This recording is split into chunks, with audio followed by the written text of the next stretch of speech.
시어머니가 나선 그날 밤 며느리는 집에 들어가지 못했습니다. 문이 잠긴 게 아니라 이미 제 이름이 지워진 뒤였습니다. 하지만 그땐 아무도 몰랐습니다. 그날이 끝이 아니라 모든 걸 되돌리기 위한 시작이었다는 걸요. 그날 이후 저는 바로 화를 내지 않았습니다. 따지지도 않았고 울지도 않았습니다. 오히려 그날 밤이 지나고 나서야 이상하게도 많은 것들이 보이기 시작했습니다. 지금 돌이켜보면 그때 저는 아직 몰랐던 게 많았습니다. 왜 하필 그날이었는지, 왜 아무 설명도 없었는지, 그리고 왜 시어머니가 직접 나섰는지 말입니다. 이 이야기는 한 며느리가 쫓겨난 이야기처럼 보이지만 실은 그날 밤부터 조용히 판이 바뀌기 시작한 이야기입니다. 시청하시기 전 구독과 좋아요 한 개씩만 부탁드립니다. 이야기를 시작합니다. 그날 밤을 떠올리면 저는 늘 같은 장면에서 숨이 멎는 것처럼 멈춰 섰습니다. 현관 앞 계단 두 번째 칸 거기서부터였죠. 손에 들린 장바구니가 무겁지도 않았는데 손끝이 얼어붙어 버렸습니다. 따뜻한 국물 냄새가 분명 집 안에서 새어나오고 있었고 텔레비전 소리도 희미하게 들렸는데 이상하게도 문고리만은 차갑게 굳어 있었습니다. 그때는 몰랐습니다. 그 문고리가 차가운 이유가 겨울 때문이 아니라는 걸요. 저는 그 집에서 25년을 살았습니다. 결혼해서 들어왔고 아이 둘을 키웠고 남편 뒷바라지 하느라 제 이름은 늘 뒤로 밀려났습니다. 그럼에도 저는 어느 정도 평온을 믿고 있었습니다. 완벽한 가정은 아니어도 세월이 쌓이면 서로 조금씩 양보하게 되더라고요. 시어머니와의 관계도 그랬습니다. 말투는 늘 단정했고 표정은 늘 관리되어 있었지만 크게 소리를 높이지는 않으셨습니다. 대신 조용히 결정하셨죠. 그게 더 무서운 방식이라는 걸 저는 한참 뒤에야 배웠습니다. 평온이라고 믿었던 건 사실 제가 알아서 조용히 접어넣었던 불편함들로 만들어진 것이었습니다. 그날도 그런 하루였습니다. 저는 오후에 시장에 들렀습니다. 겨울이라 바람이 매서웠고 시장 입구에는 군밤 냄새가 진하게 떠돌았습니다. 생선 가게 앞에서 오늘 고등어가 좋아요 하는 목소리가 들리면 저는 습관처럼 고개를 끄덕이며 값을 흥정했습니다. 집으로 돌아갈 때면 비닐봉지끼리 부딪히는 바스락 소리가 따라왔고요. 그 소리가 왠지 내가 아직 할 일이 있다는 증거처럼 느껴졌습니다. 집 앞 골목에 들어섰을 때 이미 뭔가가 달라져 있었습니다. 겨울 해는 일찍 져서 골목이 어두웠고 가로등 불빛이 바닥에 길게 늘어져 있었는데요. 그 불빛 아래 검은 승용차 한 대가 서 있었습니다. 낯선 차는 아니었습니다. 남편 친구가 가끔 몰고 오던 차와 비슷했지만 그날은 번호판이 달랐습니다. 저는 무심코 지나치려다가 운전석 쪽 창문이 아주 조금 내려가 있는 걸 봤습니다. 그 안에서 누군가가 담배를 끄는 손동작을 했습니다. 저는 담배 냄새에 민감해서 그 순간 본능적으로 숨을 참고 걸었습니다. 그런데 그때 그 사람의 시선이 제 얼굴을 훑고 지나갔습니다. 낯선 눈빛이었는데 이상하게도 이 사람은 나를 알고 있구나 하는 느낌이 들었죠. 그게 첫 번째 이상함이었습니다. 그리고 저는 그 이상함을 그저 우연이라고 이름 붙였습니다. 늘 그래왔듯이요. 제가 불편함을 빨리 치우고 싶어 했거든요. 현관 앞에 도착했을 때 문틈으로 냄새가 흘러나왔습니다. 미역국인지 소고기 뭇국인지 그런 따뜻한 국물 냄새요. 저는 순간 마음이 놓였습니다. 집에 있구나. 누가 있어야 이런 냄새가 나니까요. 저는 초인종을 누르지 않았습니다. 제 집이니까요. 그냥 열쇠를 꺼내 열면 되는 거였죠. 그런데 열쇠가 들어가질 않았습니다. 처음엔 제가 손을 떨었나 싶었습니다. 장바구니를 한쪽으로 옮기고 열쇠를 다시 꽂아 돌렸습니다. 그래도 움직이지 않았습니다. 힘을 더 주자 열쇠가 끼익 소리를 내며 돌아가다가 멈춰 섰습니다. 저는 잠시 멍해졌습니다. 그때 문 너머에서 발소리가 들렸습니다. 아주 가까운 곳에서요. 누군가 분명 현관 쪽으로 걸어왔습니다. 저는 안도의 숨을 내쉬었습니다. 잠금 장치가 고장 났나 보다. 안에서 열어주겠지. 그렇게 생각했죠. 문은 열리지 않았습니다. 발소리는 문 앞에서 멈췄고 그 뒤로는 아무 소리도 없었습니다. 숨소리조차요. 마치 제가 여기 있다는 사실을 확인만 하고 그 다음을 결정하는 듯한 정적이 이어졌습니다. 저는 문을 한 번 더 두드렸습니다. 이 정도면 누가 봐도 문이 안 열리는 상황이니까요. 어머니, 저 왔어요. 저는 평소보다 더 낮고 조심스러운 목소리를 냈습니다. 늦은 시간에 큰 소리를 내면 안 된다는 습관이 몸에 배어 있었으니까요. 하지만 돌아오는 건 침묵이었습니다. 그 침묵이 이상한 이유는 평소 시어머니라면 최소한 이런 말은 하셨기 때문입니다. 왔니? 혹은 문이 안 열리니? 그런데 그날은 아무 말도 없었습니다. 저는 남편에게 전화를 걸었습니다. 신호음이 한 번, 두 번, 세 번 울리더니 끊겼습니다. 다시 걸었습니다. 이번엔 바로 음성 사서함으로 넘어갔습니다. 저는 문득 휴대폰 화면을 내려다봤습니다. 배터리는 충분했고 통신도 정상인데요. 이상하게도 제 손이 차갑게 떨렸습니다. 손끝이 저리게 시린데 머릿속은 오히려 또렷해졌습니다. 그때 안에서 아주 작은 소리가 났습니다. 딸각하는 소리. 문고리 안쪽에서 나는 잠금 장치가 한 단계 더 걸리는 듯한 소리였습니다. 저는 그 소리를 듣고도 한참을 이해하지 못했습니다. 사람이 이해할 수 없는 일이 눈앞에서 벌어질 때 머리가 바로 따라가지 못하더라고요. 저는 문 앞에서 가만히 서서 문고리를 바라봤습니다. 그리고 마치 확인하듯 다시 잡아보았습니다. 문은 꿈쩍도 하지 않았습니다. 그때 시어머니의 목소리가 들렸습니다. 아주 멀리서 마치 거실 쪽에서 누군가에게 말하는 목소리였습니다. 제게 하는 말이 아니어서 더 선명하게 들렸습니다. 지금은 들여보내면 안 돼요. 저는 숨을 들이마시다가 그 상태로 굳었습니다. 그 말이 왜 나왔는지, 누구에게 한 말인지 저는 알 수가 없었습니다. 다만 그 순간 제가 그 집의 손님이 되어버렸다는 사실만은 분명했습니다. 아니, 손님보다 더 불편한 존재가 되어버린 느낌이었습니다. 손님이면 문이라도 열어주고 오늘은 좀 하고 말이라도 하죠. 그런데 저는 설명도 없이 문 앞에 세워졌습니다. 저는 다시 한번 더 조심스럽게 문을 두드렸습니다. 소리가 너무 크게 울릴까봐 손끝으로만 두드렸죠. 어머니, 무슨 일이에요? 저 안에 들어가서 얘기하면 안 될까요? 제 목소리는 스스로 들어도 낯설 정도로 얌전했습니다. 저는 그 순간에도 싸울 마음이 없었습니다. 싸우면 일이 커지고 커지면 돌이킬 수 없을 것 같았거든요. 저는 늘 그렇게 생각하며 살아왔습니다. 조용히 지나가면 된다. 내가 조금만 참으면 된다. 그게 제 방식이었죠. 문 안쪽에서 누군가가 숨을 크게 내쉬는 소리가 들렸습니다. 그리고 짧게, 아주 짧게 남편의 목소리가 들렸습니다. 여보, 잠깐만. 지금은. 그 다음 말이 이어지지 않았습니다. 누군가가 말을 끊었고 남편은 더 이상 말하지 않았습니다. 저는 그 끊긴 문장 때문에 더 불안해졌습니다. 남편이 제 이름을 부르지 않는 날은 거의 없었거든요. 보통은 여보, 왜 거기 서 있어? 라고 말했을 텐데요. 저는 그제야 제가 모르는 일이 이미 집안에서 벌어졌다는 걸 확신했습니다. 그리고 그때 두 번째 이상한 장면이 겹쳐졌습니다. 아까 골목 어귀에 있던 그 검은 승용차가 생각났습니다. 왜 하필 오늘 저 차가 있었지? 저는 스스로에게 묻고도 답을 찾지 못했습니다. 그런데 이상하게도 제 마음 한구석에서 이런 느낌이 올라왔습니다. 오늘은 단순히 문이 안 열리는 날이 아니다. 저는 장바구니를 내려놓았습니다. 손이 더 이상 힘을 주지 못하겠더라고요. 차가운 현관 바닥에 봉지들이 닿는 소리가 유난히 크게 들렸습니다. 그 소리에 놀란 건 오히려 저였습니다.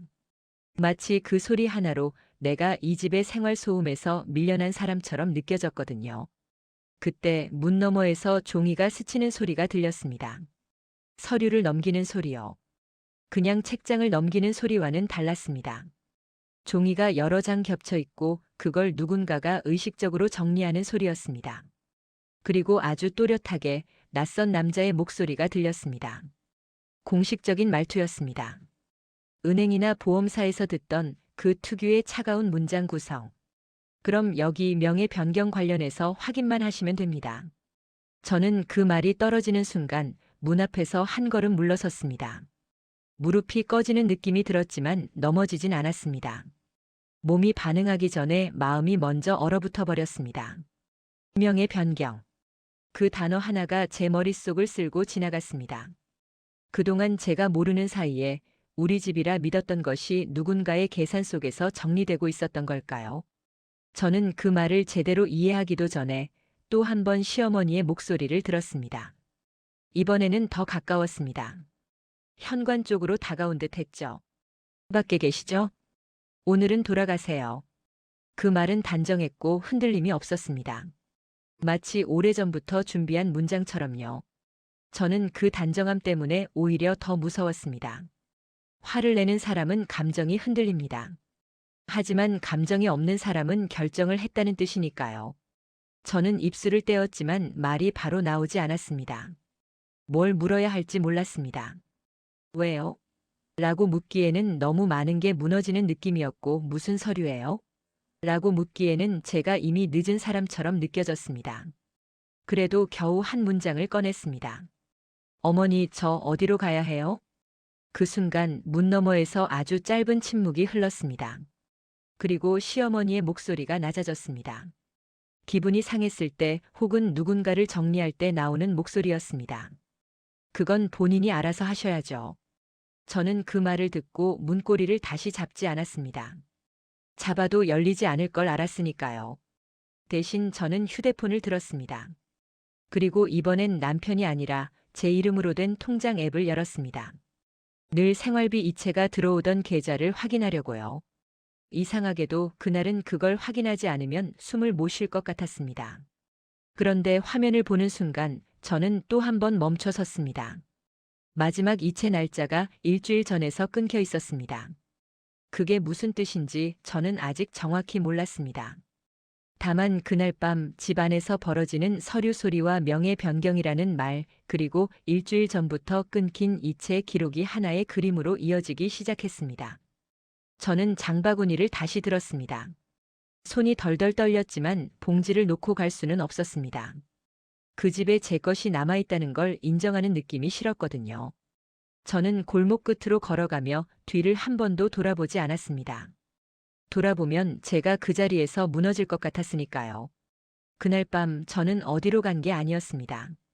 저는 돌아갈 곳이 없는 사람이 되어버렸습니다. 그리고 더 무서운 건 그 일이 갑자기 벌어진 게 아니라는 느낌이었습니다. 누군가가 이미 오래전부터 준비했고 저는 그 준비의 끝에서 문 밖으로 밀려난 것 같았습니다. 그날 밤 이후로 저는 바로 모든 걸 의심하지는 않았습니다.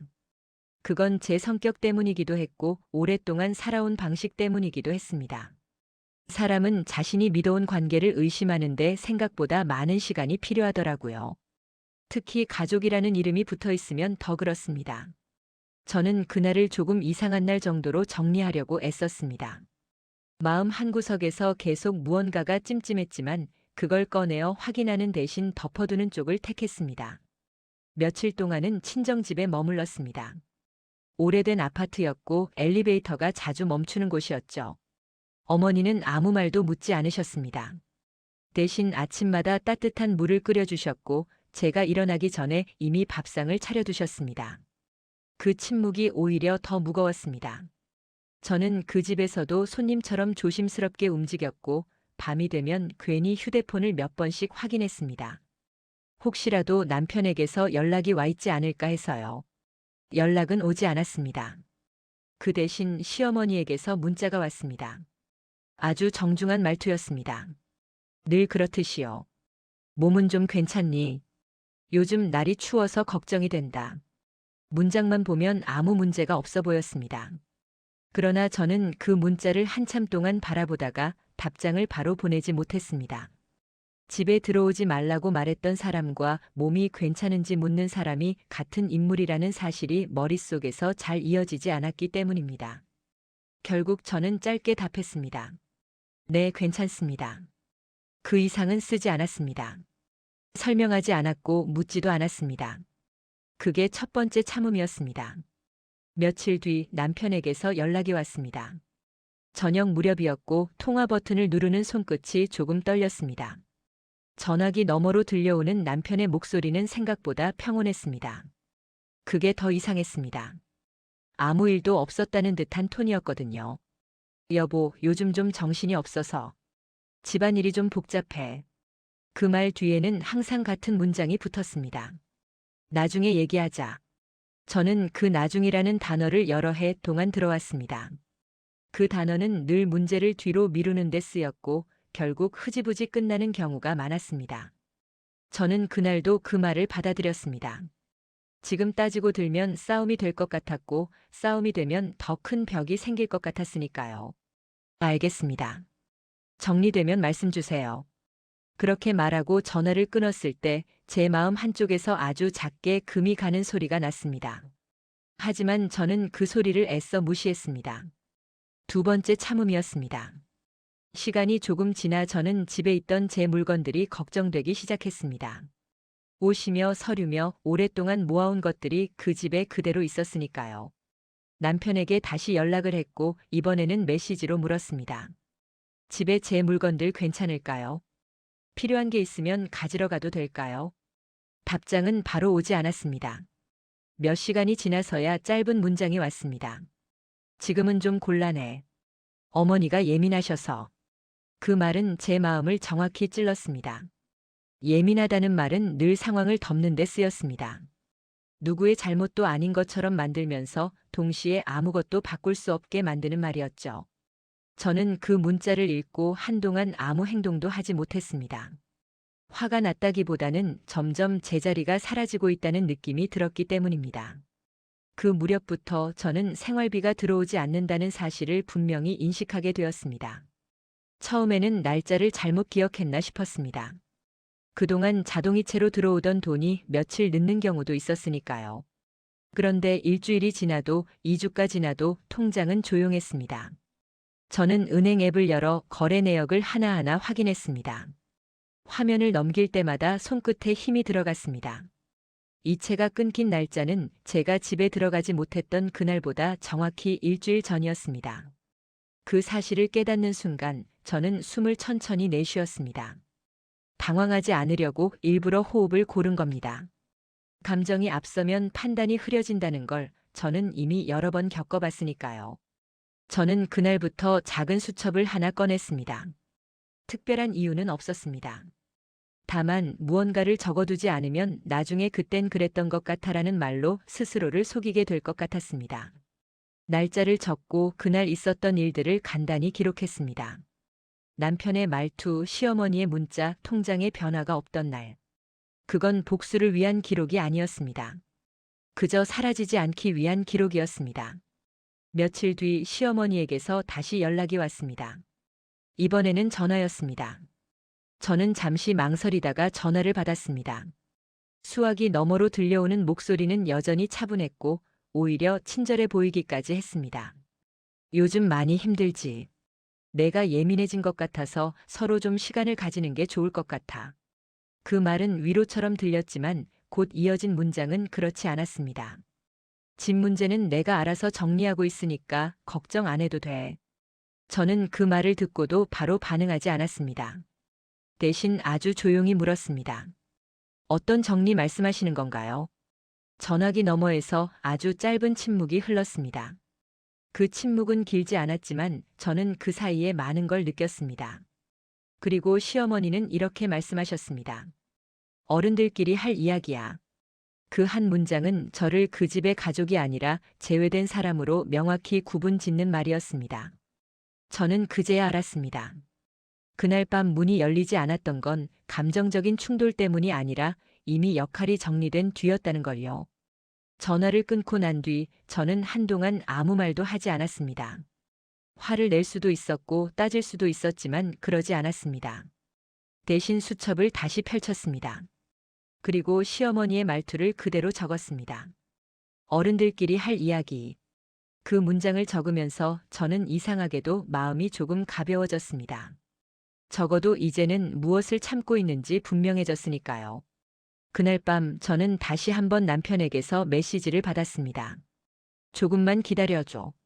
다 너를 위한 거야. 그 문장을 읽으며 저는 천천히 고개를 끄덕였습니다. 정말로 기다릴 생각이었습니다. 다만 예전처럼 아무것도 모른 채 기다리지는 않을 생각이었습니다. 저는 이미 알고 있었습니다.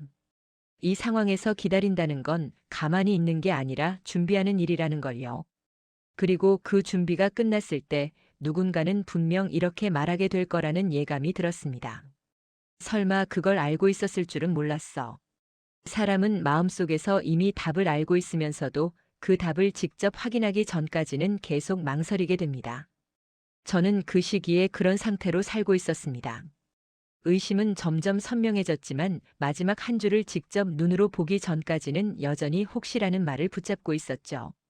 그 혹시가 저를 오래 붙들고 있었습니다. 며칠 뒤 남편에게서 연락이 왔습니다. 이번에는 문자도 전화도 아니었습니다. 메신저로 짧은 메시지가 하나 왔습니다. 오늘 저녁에 잠깐 얼굴 좀 볼 수 있을까? 어머니도 같이 계셔. 그 문장을 읽는데 저는 생각보다 오래 걸렸습니다. 손가락을 화면 위에 올려놓은 채 바로 답하지 못했습니다. 어머니도 같이 계셔라는 말이 단순한 정보 전달이 아니라는 걸 저는 이미 알고 있었습니다. 그건 누군가의 결정을 통보받는 자리라는 뜻이었죠. 저는 결국 답장을 보냈습니다. 알겠습니다. 그 말에는 기대도 희망도 담지 않았습니다. 다만 더 이상 피할 수 없는 순간이라는 걸 받아들였을 뿐이었습니다. 약속 장소는 집 근처가 아니었습니다. 시어머니가 자주 가시던 음식점 근처 조용한 개인실이 있는 곳이었습니다. 저는 그 장소 선택만으로도 많은 걸 느꼈습니다. 집이 아니라는 건 이미 집 안에서 모든 이야기가 끝났다는 의미였고, 밖에서 만난다는 건 확인만 하는 자리라는 뜻이었으니까요. 음식점 문을 열고 들어섰을 때 시어머니는 이미 자리에 앉아 계셨습니다. 표정은 평소와 다르지 않았습니다. 단정했고 감정의 기복이 느껴지지 않았습니다. 남편은 그 옆에 앉아 있었는데 제 눈을 바로 보지 못했습니다. 그 시선 회피 하나만으로도 저는 많은 걸 알 수 있었습니다. 자리에 앉자마자 시어머니는 물을 한 잔 따라주셨습니다. 그 행동은 늘 그래왔듯이 정중했고 오히려 다정해 보이기까지 했습니다. 하지만 저는 그 물잔을 바로 들지 않았습니다. 괜히 손이 떨릴 것 같았거든요. 잠시 침묵이 흐른 뒤 시어머니가 입을 열었습니다. 요즘 마음고생이 많았지. 그래도 이렇게 얼굴 보니까 다행이다. 그 말은 위로처럼 들렸지만 저는 그 다음 문장을 기다리고 있었습니다. 그리고 그 기다림은 오래가지 않았습니다. 그래서 말인데 집 문제를 좀 정리하려고 한다. 저는 고개를 끄덕였습니다. 이미 알고 있는 이야기였으니까요. 다만 그 정리라는 말이 어떤 방향을 향하고 있는지 확인하고 싶었습니다. 어떤 정리 말씀하시는 건가요? 제 질문에 시어머니는 잠시 남편을 바라보셨습니다. 아주 짧은 시선 교환이었지만 저는 그 순간을 놓치지 않았습니다. 그 시선에는 이제 말해도 되지? 라는 확인이 담겨 있었고 남편은 거의 보이지 않을 정도로 고개를 끄덕였습니다. 그 장면을 보는 순간 제 가슴이 조용히 내려앉았습니다. 제가 빠져 있는 사이 두 사람은 이미 많은 이야기를 나눴다는 사실이 너무도 분명했기 때문입니다. 시어머니는 다시 저를 보며 말을 이었습니다. 요즘 세상에 명의가 애매하면 나중에 복잡해지거든. 그래서 원래대로 돌려놓는 게 맞다고 봤어. 원래대로라는 말이 귀에 걸렸습니다. 저는 그 말이 무슨 뜻인지 곧바로 물었습니다. 원래대로라면 처음부터 제 이름이 아니었다는 말씀이신가요? 그 질문이 나오자 음식점 안의 공기가 미묘하게 변했습니다. 남편은 물컵을 만지작거렸고 시어머니는 잠시 입을 다물었습니다. 그리고 아주 담담하게 그 한 문장을 꺼내셨습니다. 이 집은 원래 우리 쪽 명의로 정리돼 있었어. 그 순간 저는 아무 말도 하지 못했습니다. 그 문장은 설명도 사과도 없이 던져졌고 동시에 지금까지의 모든 의문을 한 번에 정리해 주었습니다. 왜 문이 열리지 않았는지, 왜 서류 소리가 났는지, 왜 생활비가 끊겼는지 그 모든 이유가 그 문장 안에 들어 있었습니다. 저는 천천히 숨을 들이마셨습니다. 화를 내지 않기 위해서라기보다 제 목소리가 흔들리지 않게 하려는 의식적인 행동이었습니다. 그럼 제가 그 집에서 살았던 건 어떤 의미였나요? 제 질문은 공격적이지 않았습니다. 오히려 확인에 가까웠습니다.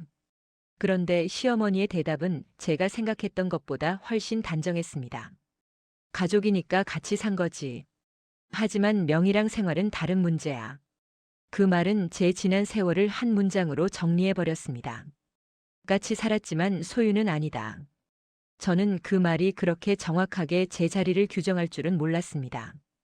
그때까지 침묵하던 남편이 입을 열었습니다. 여보, 이건 다들 그렇게 하는 거야. 괜히 문제 만들 필요 없어. 그 말을 듣는 순간 저는 남편을 바라봤습니다. 25년 동안 함께 살았던 얼굴이었지만 그날만큼은 낯설었습니다.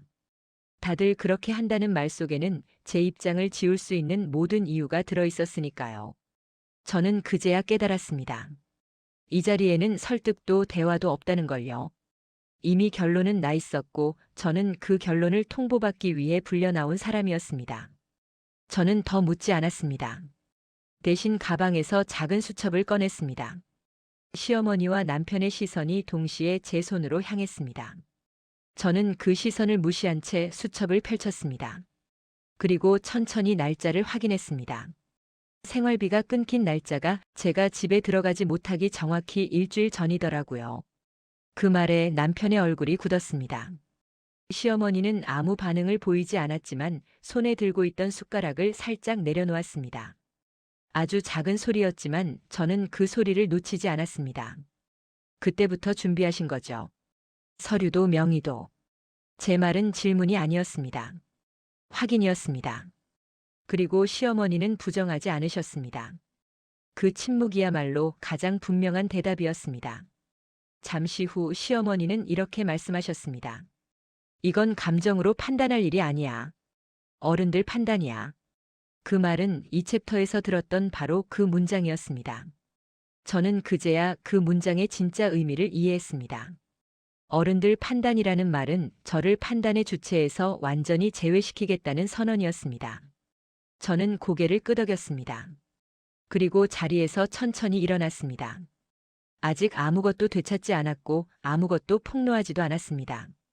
하지만 그 순간 제 안에서 무언가가 분명히 정리되었습니다. 이제 더 이상 이해하려고 애쓰지 않아도 되겠구나. 자리를 떠나며 저는 마지막으로 한마디만 남겼습니다. 말씀 잘 들었습니다. 정리되신 거 저도 이제 알겠습니다. 그 말은 싸움을 거는 말도 화해를 청하는 말도 아니었습니다. 다만 같은 정보를 공유하게 되었다는 선언이었습니다. 시어머니는 그 말을 듣고도 표정을 바꾸지 않으셨습니다. 남편은 끝내 제 눈을 마주치지 못했습니다. 음식점 문을 나서며 저는 알았습니다.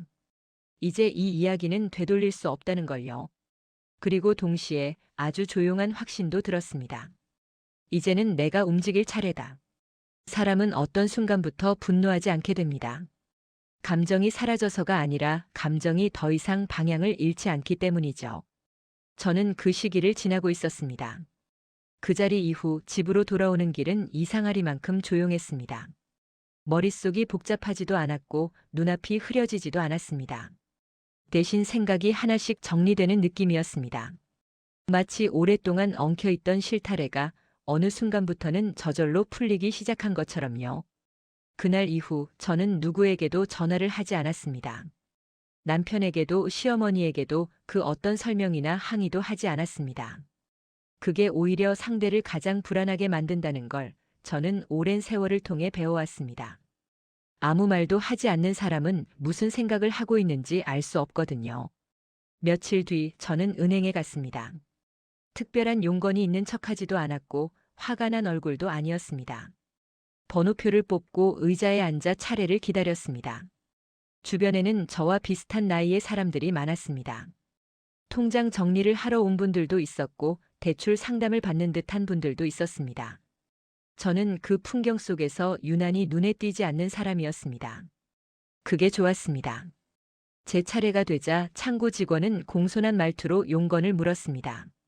저는 준비해온 통장을 내밀며 최대한 차분하게 말했습니다. 예전에 이 계좌로 생활비가 들어왔는데요. 언제부터 중단됐는지 확인하고 싶습니다. 직원은 키보드를 몇 번 두드리더니 화면을 바라보며 고개를 끄덕였습니다. 그리고 아주 공식적인 말투로 설명했습니다. 이체 중단 신청은 이 날짜에 접수되어 있습니다. 신청자는 그 다음 말을 듣기 전에 저는 이미 알고 있었습니다. 하지만 직접 듣는 것과 짐작하는 것은 전혀 다른 일이었습니다. 직원은 잠시 망설이다가 화면을 다시 확인한 뒤 말했습니다. 신청자는 배우자분 명의로 되어 있습니다. 저는 고개를 끄덕였습니다. 놀라지 않았습니다. 오히려 마음속으로 한 줄을 추가했습니다. 남편은 알고 있었다. 그 사실이 확인되자 제 안에서는 오히려 감정이 더 차분해졌습니다. 이제 더 이상 헷갈릴 이유가 없었으니까요. 은행을 나와 근처 카페에 앉았습니다. 따뜻한 커피를 주문했고 창가 자리에 앉아 밖을 바라봤습니다. 저는 그 자리에서 작은 수첩을 다시 꺼냈습니다. 그리고 은행에서 들은 말을 최대한 그대로 적었습니다. 이체 중단 신청일, 신청자 처리 방식. 그건 분노의 기록이 아니라 사실의 기록이었습니다. 그 다음으로 저는 구청에 갔습니다. 예전부터 집과 관련된 서류가 궁금했기 때문입니다.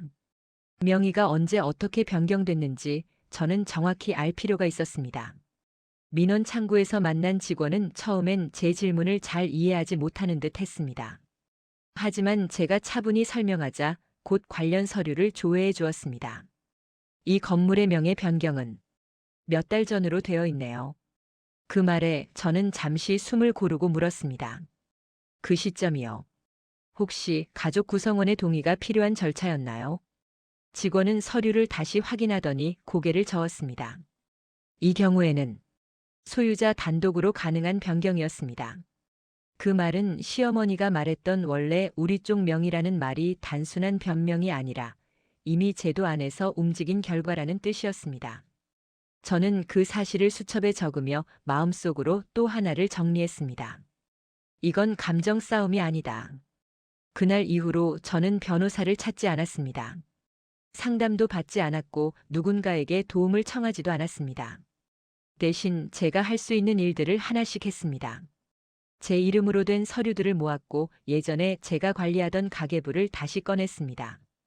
거기에는 사소한 기록들이 남아 있었습니다.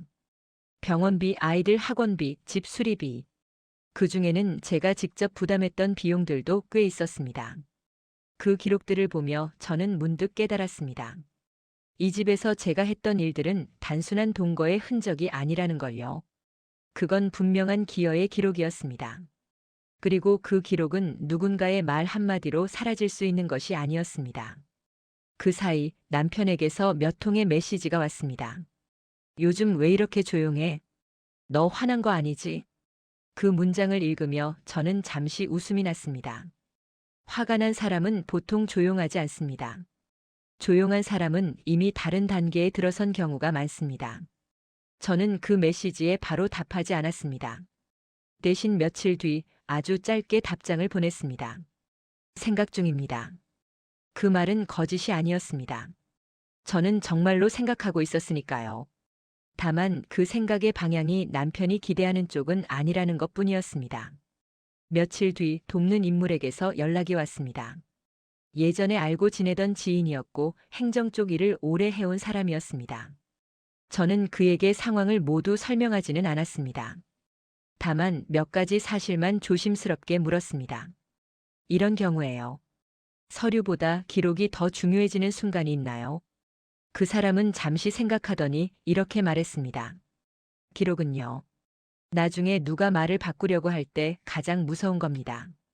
그 말은 조언이라기보다는 확인에 가까웠습니다. 저는 그 말을 듣고 더 이상 묻지 않았습니다. 이미 충분했으니까요. 그날 밤 저는 제 수첩을 처음부터 끝까지 다시 읽었습니다. 날짜, 말투, 침묵, 행동. 그 모든 것들이 하나의 흐름으로 이어졌습니다. 그리고 그 흐름의 끝에는 분명한 결론이 있었습니다. 이제는 내가 선택할 차례다. 다만 그 선택은 싸움이 아니었습니다. 누군가를 몰아붙이는 일도 아니었고 소리를 높이는 일도 아니었습니다. 저는 오히려 아주 조용한 선택을 준비하고 있었습니다.